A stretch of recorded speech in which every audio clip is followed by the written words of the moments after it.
Alrighty. All right, we're recording. I'm Seth Petarra with the Fight Site, and I'm here today with two-time NCAA champ, two-time Cadet World champ, Yianni Diakomihalis. How's everything going, Yianni? Good. Just trying to get done whatever I can. Get some workouts in. Keep Right. keep doing mine. So ever since quarantine started, the last time I talked to you, you were finished. You were going to a workout. Now, how's the training going now, and keeping on top of everything? It's good. I have guys who I can work out with here in Ithaca. Do some runs, do some good lifts and stuff, and then it's just staying in shape. It's going good. I don't have a ton of access to a wrestling room, but making it work. Yeah, I remember seeing something. Poland's coach Abdu Salamov, he was having like telecalls with guys, and he'd run them through their workouts, like 40 minutes, an hour. They had Baranowski there, and I still can't forget Baranowski because he was Pat Downey's first big win, and he was coming off that win over Kuragliev, where everybody was like, "That's crazy," because the crazy thing about Kuragliev is, he's built like a wrecking ball. We can both agree on that. But Kuragliev will be like, "Well, I look like this, but how about we keep it a 3-point match?" Don't want to do anything crazy, but you'd see a guy like Abbas Magomedov, who's long, lanky, skinny, and he'd absolutely wreck guys, good guys like Thomas Gilman type of guys. Yeah. So I always thought that was pretty interesting. But today we're going to be talking about this last year that you had and how you feel putting your mark on the senior level, because we've seen it at the NCAAs, and you're in one of those weights where you have a lot of guys who are also exposed at the high level for senior freestyle. Like Ironman, he had a great run at the Open, and he beat Lomtadze and Stieber. Yeah, he did. In the same year, but then it sort of seemed like now his style has been figured out, and he's struggling a bit to get his offense. But I think with Iowa now, will be a little bit negated. But you had Heil, you have Chad Red there, you have Joey McKenna, which is, I think he's a really great talent. He's been that way for a while. So run us through this past year. So I want to hear your credentials, but in your own words. So you have 2 NCAA titles. You had cadets, which the craziest thing about cadets was Odagora was in your same age group, if I remember correctly. Yeah, he when we were in Bosnia, I won at 58 kilos and he won at 54. It's only 4 kilos difference. Yeah. That's not bad at all. Odo, I remember I saw his match with Higuchi last year. They've got like 3 matches. Mm-hmm. And it was 2017 when Higuchi went up in weight and tried to make the team. But it was a shocker because everybody still had Odagoro as the age group guy, right? Yeah. And it was crazy to see him beat Higuchi, who had just gotten bronze at the Eureka in a good field, too. And then Higuchi beat him at the Meiji Cup in 2019, and then he lost him at 2015 in the All Japan Cup, which is Japanese qualifications are they're not as convoluted, but they're kind of tricky to get their head around. But both the Odagoros are going to the Olympics. Both? Yeah, because the Akui, who got topside bracket, the Japanese guy that Burroughs just tacked, was beaten out by his brother Kisuke, who beat Mohammadi, the Iranian that was really good for those 2 years from 2014 to 2015. And then word got out that he'd walk around at like, I say 165, 170 to make 65. And he'd be killing himself. And then he had those knee injuries. He got replaced by Nasiri. And things just haven't been the same since. Yeah, I remember Mohammadian. He was good. He gave Asgarov so many tough matches. Yeah. That was great stuff. Terrible matchup for him. Terrible matchup for him because he always pressures well. Which reminds me, Chimizo's match with Asgarov in 2016 was... Chimizo's so good, sometimes he doesn't have to go into matches with game plans. But going, seatbelt grip with Asgarov... It was bold. It was bold, but it didn't pay off. But he's still a freak. He beat Kupashvili. But let's run through it. So talk about your second NCAA title. And you were really well-rounded coming out of high school, but then you sort of exploded onto the scene. And we're scoring on pretty high-level senior guys like Molinaro, Oliver, and Rutherford. But finish us through last year's NCAA season. And how'd that go? So I won my second title. I didn't wrestle as well as I wanted to, but I got through it, and I remember, I beat McKenna, and I was all excited. And I remember kind of settling down, and I was like, that's not gonna do it at the Open. And that was just kind of what I was riding off of. I knew I could win, but I knew that where I was at, in the middle of March was not close to winning. So I had 6 weeks, and I had to get a lot better. I focused. I was training with Ashnalt when he could get up here, and some of those Rutgers guys. I was wrestling with Kyle a lot more, working a ton on my freestyle. And when the Open rolled around, we had.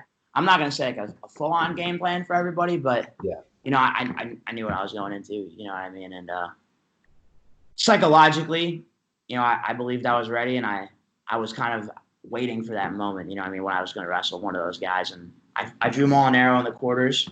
Yeah. And that was kind of eye-opening for me, because it's one of those matches where you don't know what it's going to look like. I didn't know. Like, I could have teched him. He could have teched me. It could have been close. Like, I had no idea what it was going to look like when I got out there. So, just wrestling, kind of like feeling it out. And then once I got rolling, I just kept rolling and kind of rode that momentum through the rest of the tournament. I feel like I'm a better tournament wrestler than I am, a dual meet wrestler or just a single kind of all-star match format. I think with tournaments, I get rolling, and, with every match, I get a little bit better. So as the competition rose, my ability, I guess, elevated too.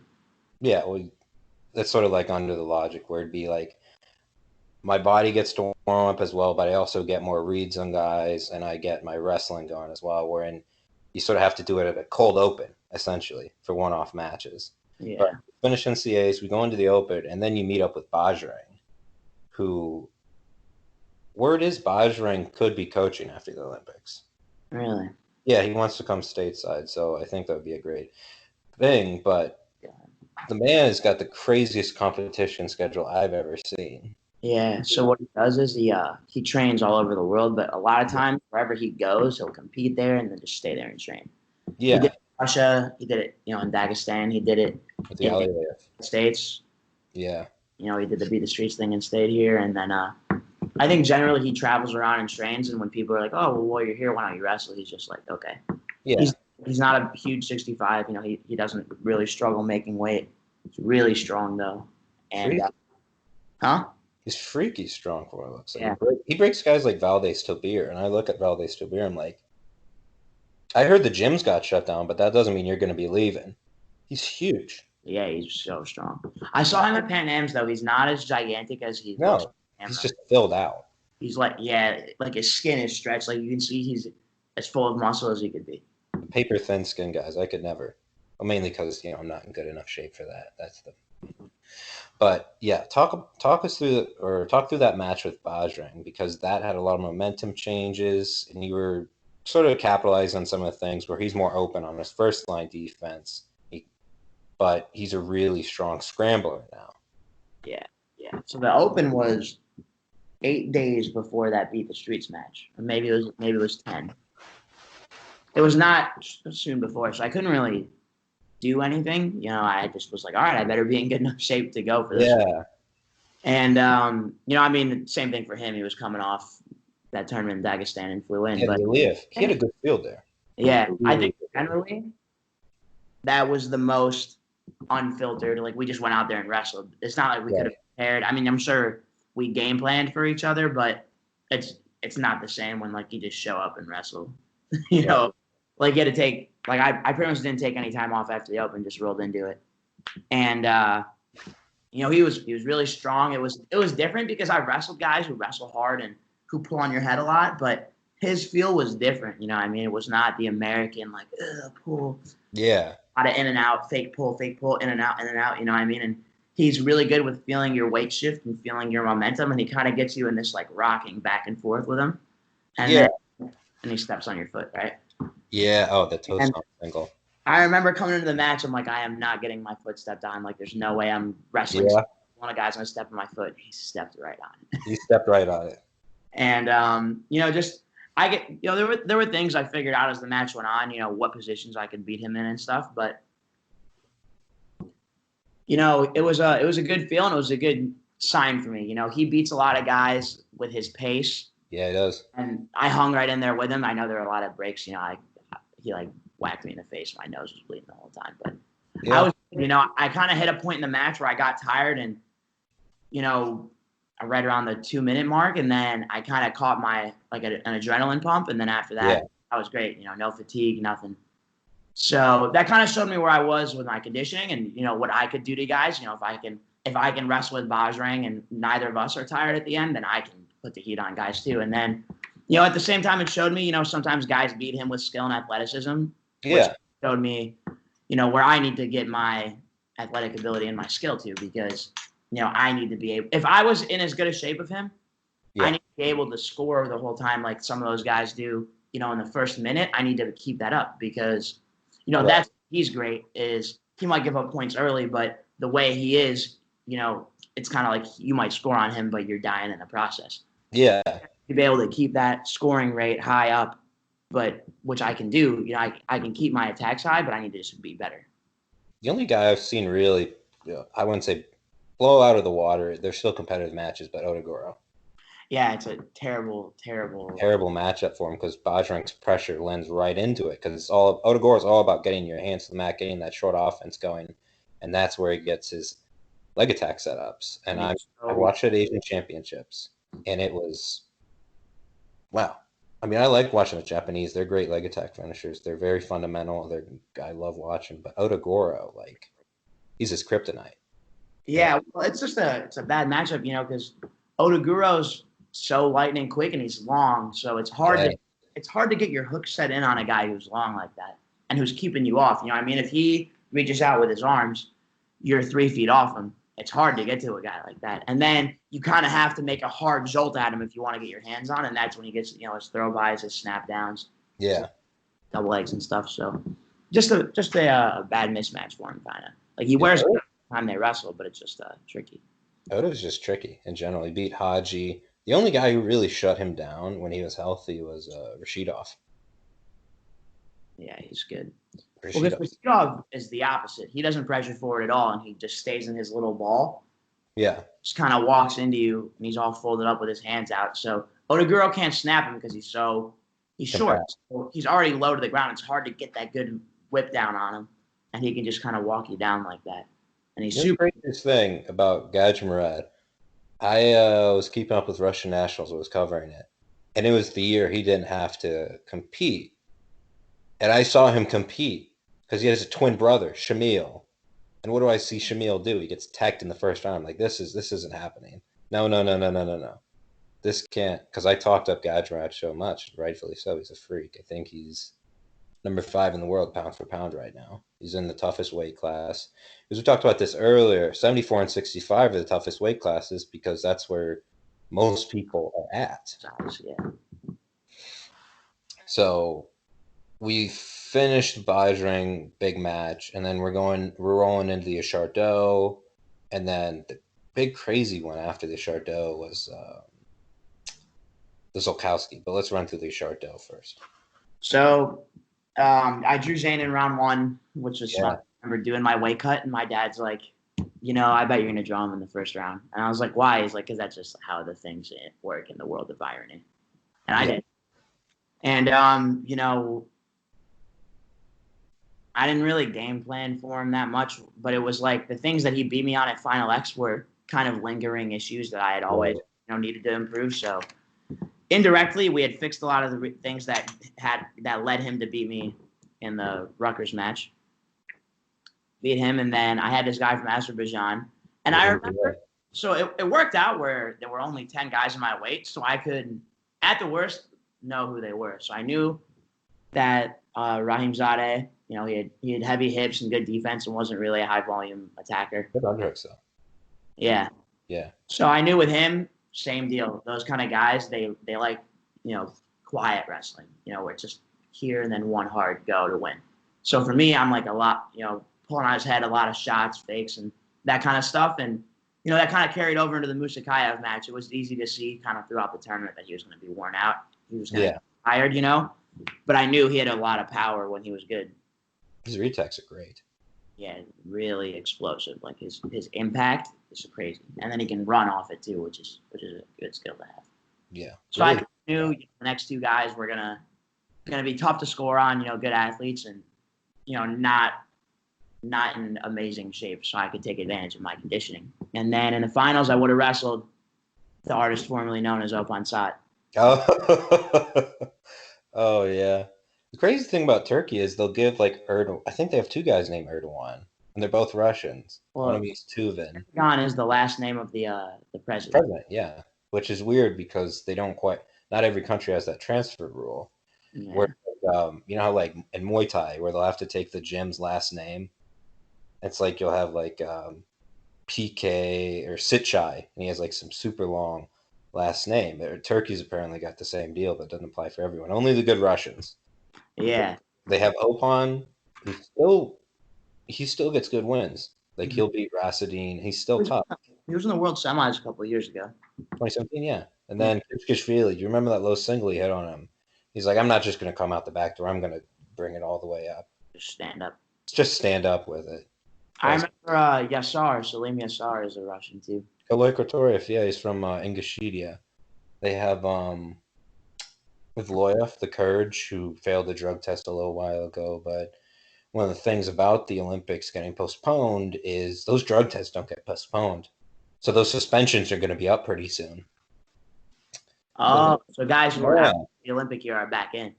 Yeah, so Vloyev might be back in. I know Gatslov has been rumbling about competing for Armenia. I think he got a citizenship. So yeah. Set for them.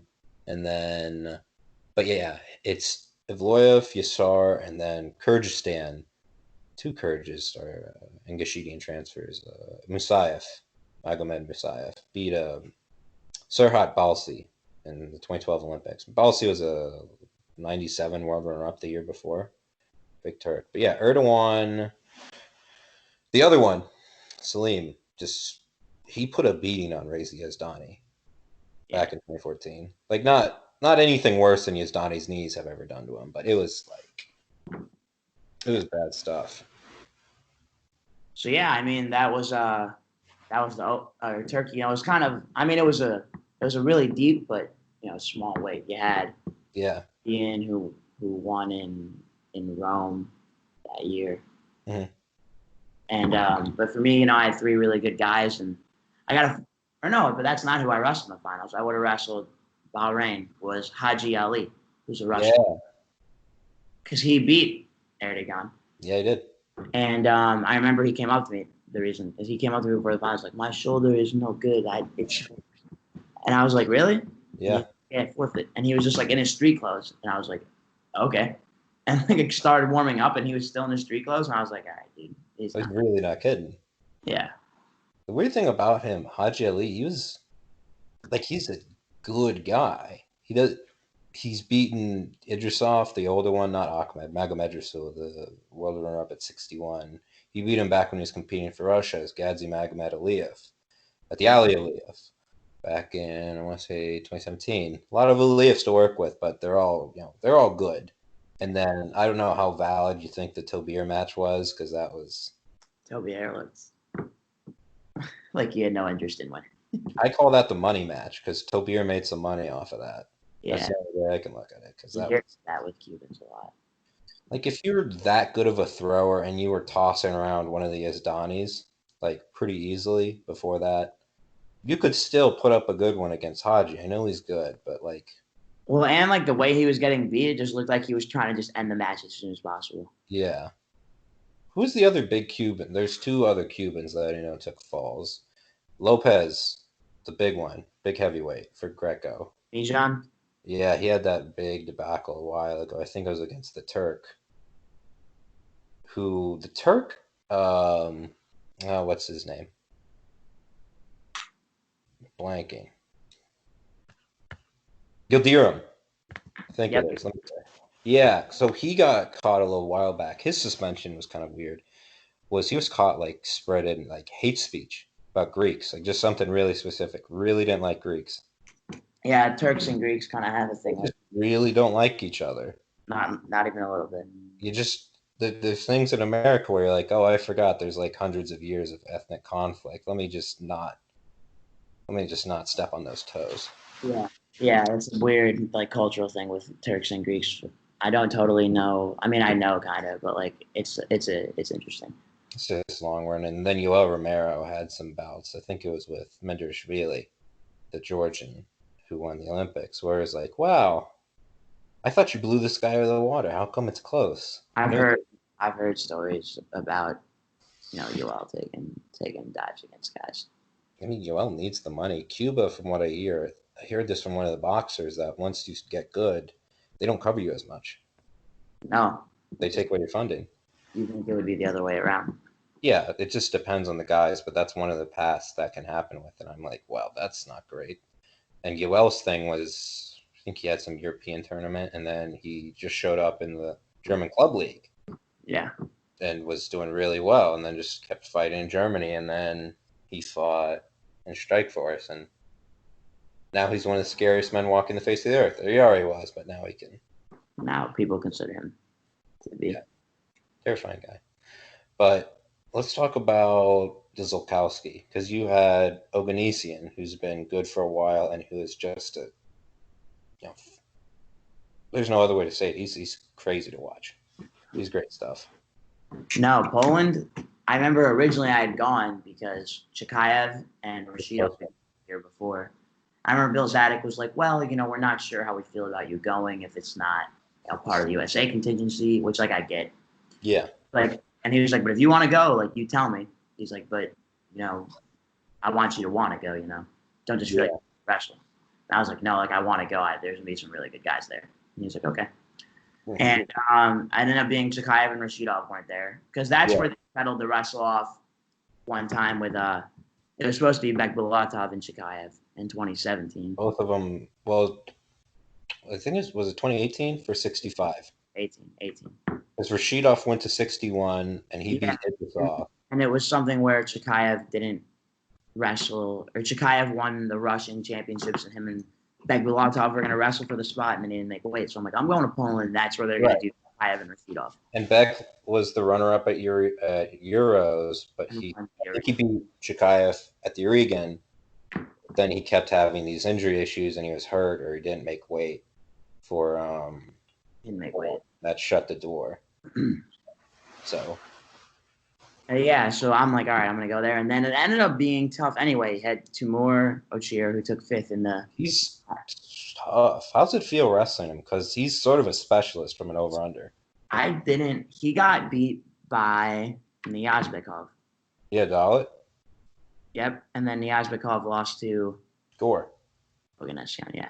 So I wrestled this guy from China who ended up being their rep. His name was like... The one... Gali? Shenyang or something, or Katai? He had 2 names. It was... I want to say it's Shenyang. It was their 2019 rep. I'm going to go check the bracket, but I want to say it's Shenyang, and I watched his match with Haji, and I was like, wow, he's really solid. And I think... He had a good little fireman's carry series. Let me check if we're talking about the same guy. Because I know Katai Yerlenbeek. You remember him from 2015? The guy who just... He almost beat Metcalf, right? No, he's the one that gave Metcalf that nasty concussion. He was the one that beat Mustafa Kaya. Yeah. And we were all like, oh my gosh, Metcalf's had a great year, but can he beat Kaya? And we're like, oh, that's not going to be an issue. But at the same point in time, Yerlenbeek dinged up his head pretty good. I'm checking right now. Yeah, Yan Shao Hua, something like that. Yep. Had a 14-12 with Haji, and I was watching it. And one of the guys I work with, Ed Gallo, he put it up as one of the matches of the World Championships. This is a real good back and forth. Yeah. Yeah. So I had him in the opening round, and then I had... It was a Kazakh. He was their number 2, but he was the one who almost tech-followed Bajrang in the Asian Championships. His name... Okasov? Yep, Okasov. Yeah. And then that was my quarterfinal. I would have had Mushakayev again in the semi, but he was hurt. He defaulted, and then I had Oganessian in the final. But that weight class had well, I guess Musakayev, but I don't really count him because he kind of defaulted out. And then I had Myasvikov, who was the silver that year, and I had Timur, who was fifth that year. Yeah. Yeah. So Oganessian went on a good run, and then he lost to the Armenian at the World Championships. The junior kid, though, I think it was U23s. Irvanian. Yeah, I watched him. He's not really good underhook series, great from finishing from a body lock, nice snatch single, but he doesn't have much outside of that, outside of being built like a tank. But it's probably a bad matchup for Oganessian if he's got great. Oh, it doesn't give him many opportunities to get to his hooks. Yeah. His whizzers, any of that. So it's just not. Yeah, not an ideal match for him. But I remember, that ended up being exactly what I needed. Just a really good tournament, tough tournament. Before I had to wrestle off of the same.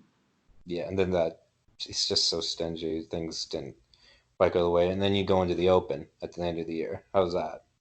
I was dealing with some injury, and I needed to qualify for the trials. So I show up. I remember I wrestled Mario Mason in the first round. It was a Buxton guy. He was solid. And then I had Nick Dardanes, which is just like a face-punching match. Basically. Just eye poked and headbutt the whole match. And I was like, all right, this is how this match is going to be. Right. So it kind of turned into a fist fight with leg grabbing. And then in the quarters, I had Ben Whitford. He's not bad. No. High school. Great high school wrestler. He beat YBR and Corey Clark. I want to say at the Sarah Pilato, the one that the USA is like, hey, we're going to cover him. Like, no, you're not. Yeah. No, you don't. That's not how it works. I just hear these things. But, yeah, that's a good Cuban tournament. Echemendia, the Cuban kid for Ohio State, real good freestyler. He got his citizenship for the U.S. I'm really excited to see what he does. Yeah, I think one time at the OTC, he's pretty tough. Yeah, strong kid. But I remember watching some of his Cuban finals match. He had Marin Castillo, the one that ended up taking bronze in 2018. I was like, wow, this kid's legit. Good.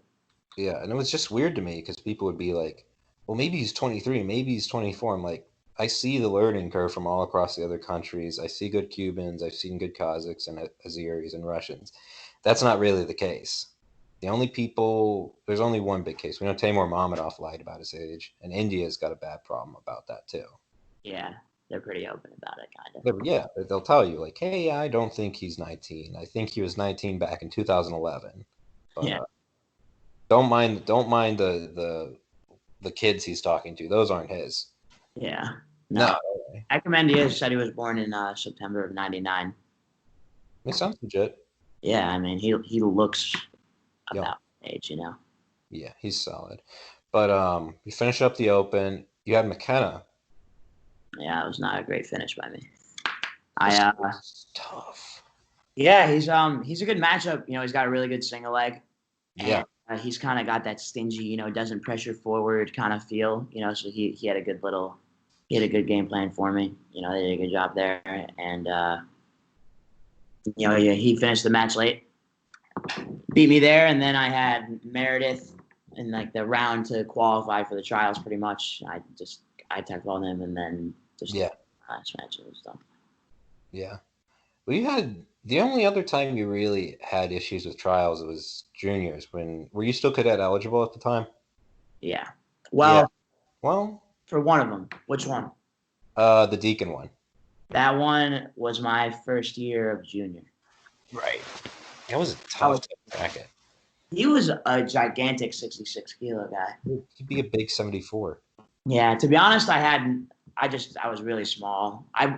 The next weight was 60, and that would have been a really tough cut for me. But in hindsight, I probably was. I mean, I have much more muscle on me now, but probably weighed the same. I was just fatter, and you can kind of see it. I just wasn't in the same. My wrestling was good, but I just physically wasn't where I needed to be. Deacon's such a physical guy. Yeah, strong. What are you walking out around at, like 155, 160s maybe? When I'm being good with my diet, I'm usually like 50, 52. Yeah. And then, right now I'm, 55. That's not too bad, but for 60 with being, highly active and not being out of shape, it's hard to cut that much. Yeah, I mean, at the time I was at 150, but just probably with 10 pounds less of muscle. I was a little meatball. Yeah. I just had no place, looking like that. So that was kind of what woke it up for me was, you look at the college guys, look at the senior level guys, and they look. My dad used to always say, like, you got to look the part, not for the aesthetic, but that just means that you're completely invested. Your life is invested, and that was kind of what I was missing. Right. So we had Deacon. The thing with Deacon, though, I think last year, him and James Green went to the same tournament, the Medved. And they both lost to Navrusov. And then Navrusov lost to a Russian I had never even heard of. Magomedmurad Dadaev, who won the whole thing. It's like, that's weird. Not Islam Dadaev. He just shows that, but they're both really solid. So one of the things when we're in this sort of quarantine situation, when we're keeping on top of it, is greasing the groove. So like the concept is essentially just keep doing something until you get mastery. What do you think about that? Because for people that aren't as keen on it, it's essentially, you need somebody to keep a watch on you so you can understand what it is and then keep on top of it. And as you keep getting better and better, then you can master it on your own. And now you're in a situation like this, and maybe you don't have as much resources or you don't have that external source of motivation. What's keeping you on top of things to be ready to contend for an Olympic and world title moving forward? Well, I feel like for me, I don't know when this is gonna end. It could end like the whole quarantine situation could be over in a month or 4 months. Yeah. And depending on the timing, I mean, if it's over in a week, who cares? But if it lasts, I need to be able to continue to improve because for every guy following the rules, there's a guy breaking into their wrestling room wrestling. You know what I mean? And yeah. I need to keep up, if not get ahead. My goal is to continuously improve at a greater rate. So for me, I guess it's intrinsic as much, but it is extrinsic because it's just me understanding that I'm not the only one who's making it work. You know what I mean? Right. So for me to not make it work to the best of my ability is falling behind. Right. So I just, doing something every day that makes a difference for me. You know what I mean? Yeah. Better. All these workouts have to be killers because you don't need to be in great shape right now, but you need to be at your peak, at least your wrestling, Right. I see the Russians didn't shut down for their training halls or anything. Yeah, I mean, I think those guys probably get special treatment where I'm sure that they're locked in the training, like the training schools or whatever, but they just stay there and wrestle. Yeah, Sajalayev and Gadzi and all the other ones they looked fine, so it's not a big issue there. Speaking of all of them, who's your favorite guys to watch internationally? I like Sadulayev. Yep. I like watching. I was a big Kudakov and Romanov guy, when they were in their prime. Romanov's still kicking around. He's good now, but he had a neck surgery, and if you look at his leg attack, Was it back, neck, or knee? Because I've heard different. I heard back and knee. I'll say back. Maybe I'm right. I know he had a back injury. Maybe. Yeah, he did. That's what I remember. And I just noticed his he doesn't shoot as much as he used to. It's got to be something. No. I mean, having spine problems like that can do that. But when he was, the 2015-16 version he was amazing. I loved. He was amazing. I love Batirov from early 2000s. Mavlet. Yeah, Mavlet. His brother Adam is still. Brother Adam's huge. Meaty as could be. He was not a super filled out 60, and then he goes to Bahrain, and I'm like, well, you got it. You're big. He got big, and obviously Satiev was great. Yeah. As you can see, big fan of the Russians. I try to kind of take bits and pieces from all of them, and you can kind of see it in my wrestling. You'll see, something here or there from all of them, but it's I think those guys are just they hit every aspect of it. They got great athleticism, right? Good variety. They got drag, shots, throw-bys, reattacks, the whole deal, and I try to just kind of emulate that in my wrestling. Where it's complete wrestling. You have everything. Right. That's a pretty solid answer. One of the things I remember with Saitievs, we'll just run through Bufus here. He's only had, what, like 4 losses? They're all, like, pretty relatively close to each other when they happened. Yeah. 2002, he had Isa Gadziev, who's the world runner-up for Russia. 2006, he had Ganef. 2007, he had Murtazaliev. He lost time, I think. Maybe he beat him. The German. Stiev? Or did he beat him? Which one? I know Slay beat him at the Olympics. Alexander Leibold. They wrestled so many times, it wouldn't shock me, but I don't think he did. Like, he owned that series. Did you see Leopold? He coaches the DRL now, but he had it after he had that heart attack. Really? Yeah, but his title got stripped to the because of the steroids, but Germany doesn't think anything of it. You know, It's still a national wrestling hero. Yeah.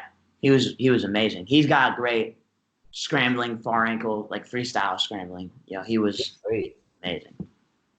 Germany has a good kid now, Semazoro. Yep. 65 guy. He wrestled Musakayev in a tough match. Yeah, he did. He wrestled Dalit in a tough match, too. Yeah. I like watching Semazoro. They had Kubili Sakisi. You remember him? Yeah. He beat Kajiev a little while ago, and kind of bums me out Kajiev pissed hot because he finally started to come around. It took him 4 years. Yeah, he was here wrestling. Him, Nuktarov. It was him, Nuktarov, this younger, I think he was an age level kid, and then Was it Mukhtarov with him? Yep. Yeah. And then there's another Russian French guy. Yeah. Like Ahmed and Amadou.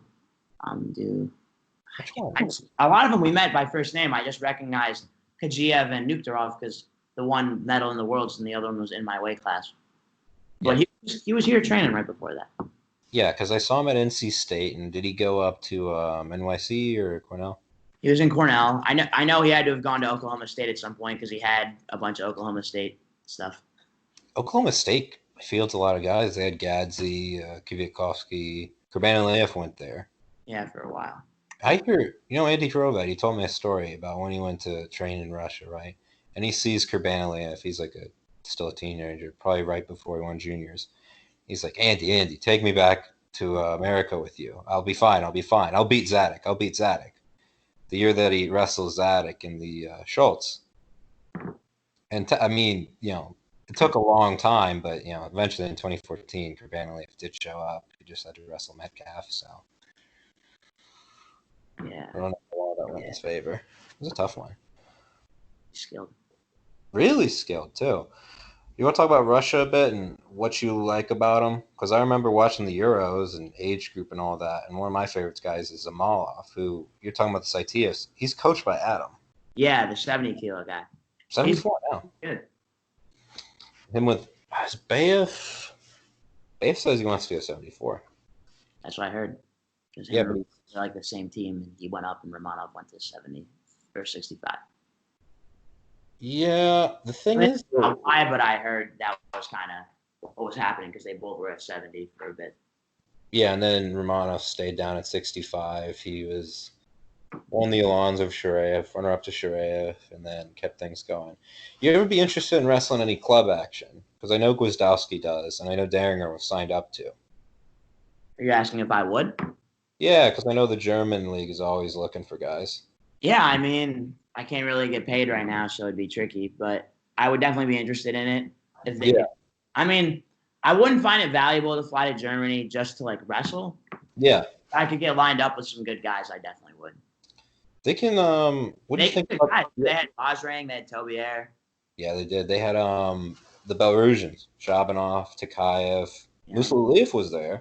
I thought I saw Rashidov there once, but maybe I didn't. I think he just sort of trained there. I don't really think anything came out of that. You know what's strange? Speaking of training, I saw Suriano with the Russians at Euros. Yeah, it's strange.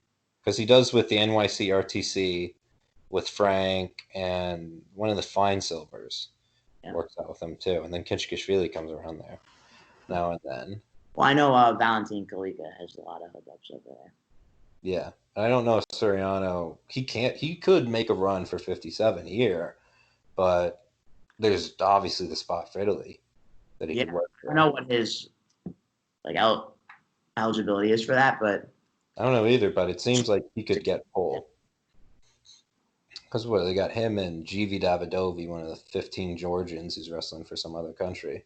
yeah, And did you see Idishishvili? I think his drop off was kind of it's quick, and he's older, obviously, but yeah. like He was really good for a while, and then Amir Slimov came in, and he was like out. he's like just done for. Yeah, And then Kasalov started to beat him at nationals, and it was just like then he's losing to a guy like Davidovi, and he just in Turkey, right? yeah, they sure do. That was a great match. Great match. And I remember he beat the North Korean, who Kum Song Kang, the one who he's beaten Takahashi twice now. Yeah, The thing with North Korea though, none of them ever get that big because they had that big starvation in the '90s where they just malnutrition got them, so they're all pretty short. That's where they produce that much talent. yeah. I don't see a lot of them at Worlds though. I Not think always. it's funding. Huh? It's a funding issue. Yeah. Yeah. Surprised Right. to Kazakhstan. Yeah. Well, Kazakhstan would probably be a bit closer, but yeah, geographically it should be. But I know Azerbaijan had some issue with funding. Remember that back in 2017, the Yeah, Baku GP was really good the year before, and we can talk about Murad Suleimanov yeah. because Murad was by far the biggest head scratcher, one of the most talented guys. He lost to Mark, almost beat Mark Hall at juniors, and then gets pinned up 8-0 against the Georgian. Watch that by a Georgian. Yeah, Kaprinchvili won U23s in the same sort of fluke, not fluke, but it's not something Yeah, you can same like you should have lost. step over. You should have lost that one. He's that guy. And I'm like, oh, crap. But then Suleimanov beats the Uruguayan champ at the end of the year in Azerbaijan. He put Hassanov to his back. Did. And then, fast forward to 2017, his match with JB. It was like a dogfight match. That was a dogfight match. Right? And yeah, he got cautioned out. Yeah. Like, bad caution out. The only time I've seen it that bad before was Nurikov. Oh my gosh, we're fifth in the world. I remember that. And That's one of his many bronze medal matches. He just, for one reason or another. He's like a 3 or 4 time fifth. He has that Otakadze streak, but Otakadze finally placed because he had the Ganserig one. Something with Ganserig and bronze medal matches is just something weird has got to happen, And then they had 2015 he gassed out against Gore. Yeah. I remember that. 2016 he was at non-Olympics. I think he lost to I want to say James Green. He's lost to James a couple of times. I didn't follow that one as closely, honestly. It had Lamtadze and Stever. Stever's great run. Kvarzatilov was there. Beat Bajrang. And then 2017 Tobir had him dead to rights. Or Nurikov had Tobir dead to rights on a body lock, and Tobir just stood out of it. Just like let go of me. Just get off. Yeah. I got something else to do. I got a place. But it's crazy stuff. Did you keep up with the Amines? Do I? Yeah. I was watching Miles's run. It was really impressive stuff. The growth he's made. He comes here, now and again to train. He's good. He's really good. Yeah. He who did he beat? Shabanov, Takatani, the big Cuban that used to give DT trouble. The Cuban looks like an action figure. Torreblanca, there's no space on that guy. Dude, he's freakish. I remember seeing him at Pan Am's, and I was like, oh my God. My dad literally took a picture of him because he was just like, I can't believe people look like that. It was like, he was like an alien. They just can't. I'm more for the Kurbanaliyev, Fadzayev, even Kadyrmagomedov sort of has that look where it's like, you look like a normal person. Showed up. Yeah, you showed up, and then he absolutely decimated Ramazanov in the Euro finals. Yeah. We know that he's really good, but it doesn't get enough credit because he had that weird run at Worlds in 2017. They lost to Gore, but he still beat Sidakov. He still beat Ghazi. He's still great. Yeah. But, he doesn't look like Torreblanca. That's why he doesn't stand out. Yeah, less terrifying. Yeah, just people don't talk about the big Russians anymore. Sadulayev's not even huge. Like, he's a big Dude, guy. But he's he's a not little meaty too. filled out. Yeah, he's a little chunky. That's a good thing, you know. Yeah, It's like a well, trade off. yeah. But if there's anything else you want to talk about, I could talk about McCoy. But if you got anything else to do, we can sign off here, and we should have this up and running about next, probably within the same day. Or Oh, sweet. Yeah, we can do that. yeah, because we've got Bajrang. We're finishing up the series on him, and then I think I'm covering Adam's ITF, and then Ed. Speak English or do you speak Russian too? I've got to start speaking Russian. I'll take the Rosetta Stone during the summer. I've been learning Russian on Duolingo. Duolingo? Yeah, I'm not. It's like an app. How much is it? Do you have to pay for it? It's free, but with the free version, you like honestly you can learn fine, but you get like a certain number of lives, and then you have to like wait for them to come back. Really? So it's like for the free version, you follow their little plan, Right. and I mean it takes a little bit of while, but it takes a while to learn a language. And what they'll do is you can try as much as you want, but once you fail, once you get 5 things wrong, you like have to wait for your lives to like stop back or whatever. But other than that, you can just like grind I through it all. remember talking because we work with a couple Russian guys. I'm like, yeah, you just need to talk it with us. You just need to talk. That's what everyone said. Because you like freeze up in social interactions and like the language, your options get pretty limited. Yeah. What you can say. Like for me, what I know pretty well because I've been taking my time with it. Yeah. But because of that I'm not super well versed. The thing is, though, everybody in Jersey, after watching The Sopranos, just needs to know enough Italian to be angry. You know, that's all they need to know. Yeah. Just, oh, I don't know if I can say that because that's not Italian. It's not appropriate. But just rage. But this is Seth Petarra with the Fight Site. I just talked with Yianni Diakomihalis, 2-time NCAA champ. I'm looking forward to watching more of you moving forward after this quarantine, and we'll see if we can try and run this back again. All right. You have a good one, Yanni. Yeah, thank you.